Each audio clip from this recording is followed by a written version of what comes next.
All right, well, we're here at SoFi Stadium with SoFi talking about financial wellness. At what point did you start thinking about that yourself as you navigated this career in basketball? Maybe like my junior, senior in high school. Really? That early? I can't take all the credit. My mom. My mom is one of the smartest people I ever met. And I grew up in St. Louis, a single parent household. My mom was 19 when she had me, so financial literacy was never something that we discussed in the house because, quite honestly, my mom lived check to check and, just trying to figure out a way to make ends meet. But as I got older and, my career was becoming a reality, my mom would have those conversations with me. And we had an agreement.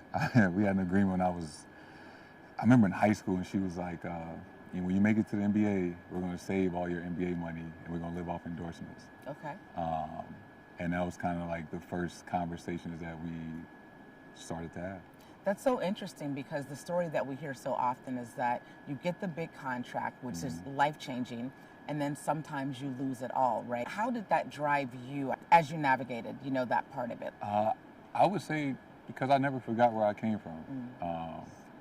And while, I have an amazing job and a career and I'm able to take care of my family and through my foundation and help and influence others back home, it was never like about the money. And for me, I was always driven by the love of what I do and inspiring people. But it was just always, I always remember where I came from and the struggles that we had, me and my mom, and never wanting to go back there and try to help as many people as we can. Did you stick to that plan that you and your mom mapped out when you were in high school? We did, but my mom jokes with me all the time because I end up making a lot more endorsement money than she probably thought. Yeah. So I probably spend a little bit more, but I've saved my NBA contract and invested and saved, and I've stuck to that plan 9 years into my career. Yeah. So much of basketball is a team sport. Do you transfer that to your financial team too? Of course. Yeah. And it takes time, building trust and working with people that you feel comfortable with. And, I don't want to be the smartest person in the room. I want to ask questions. I want to know things. And, having the humility to be able to do that. And, I didn't have these things talked about when I was a kid. So this is like, I'm starting from level zero. How can you articulate it to me in a way that, over time I can understand and, we can help each other. How do you know what to say yes to, especially because you have had this incredible career built of endorsements? So what gets that yes from you? Things that are organic to me, things I really am passionate and care about. I say it all the time, I'm extremely blessed to have the career I've had. Like, I hit the lottery already. I'm not necessarily trying to hit any home runs, just, in a way to have your money work for you and build generational wealth for my kids and grandkids and on down the line. Yeah. Have there been any veterans that have helped you navigate, this kind of new world, especially when you first got in the league? Absolutely. I was very fortunate when I first got to the Celtics. I had guys like Al Horford, who was my teammate for a very long time. Marcus Morris, he was a vet on my team. Kyrie Irving.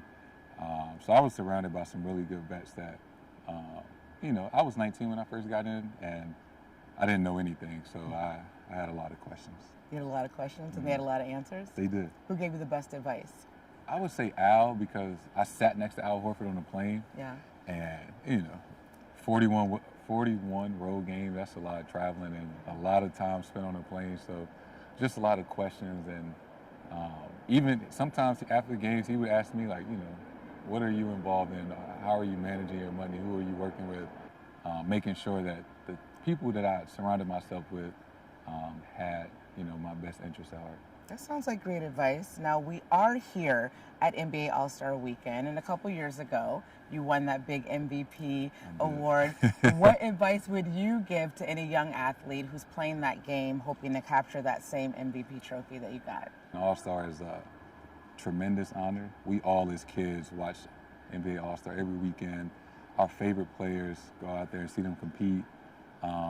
And for me, part of like building a resume and building a legacy, like winning the All-Star Game MVP is important. At some point, you know, your favorite player won the All-Star Game MVP. So to have my name a part of that history, it's just like another thing I could check off the list, and that I could vividly remember as a kid watching and, you know, seeing who they were going to vote for MVP after the game, and just kind of envision myself, you know, holding that trophy up. And I was fortunate enough that I got to do it. Yeah.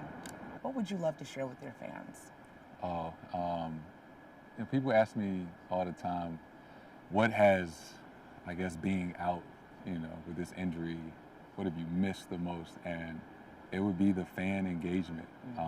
You know, I travel with the team. I go to all the games, and seeing all the fans in the stands with number 0 and Tatum jerseys on makes me feel really good. You know, there's been a lot of low moments during this rehab process, and you know, I just often think about running back on the court and hearing the fans scream, and that type of atmosphere and motivation. You know, that's the best thing about what we do, is the fan engagement, inspiring fans all across the world, because we wouldn't have all these things if we didn't have that audience and the fans. So can't stress enough how important they are. What would you like to say about your overall wellness and health right now, where you are with that process? I'm in a good spot. 39 and a half weeks. This Tuesday will be 40 weeks since I had surgery. And it's been tough. It's been a roller coaster. There's been different phases of doubt, sadness, you know, times where I didn't think that I was going to come back and play. I can honestly say right now I'm proud of myself that I've made it this far. You know, that I've stuck with it every single day. There was moments I cried, and you know, it was extremely sad, and I'm certain that I will still have some of those moments, but I've had a tremendous support system. My kids, my family, friends, the organization, they've kind of been there every step of the way. And you know, as cliche as it sounds, I got to a point where I just tried to feel a little bit better every day, and that has really, really helped me.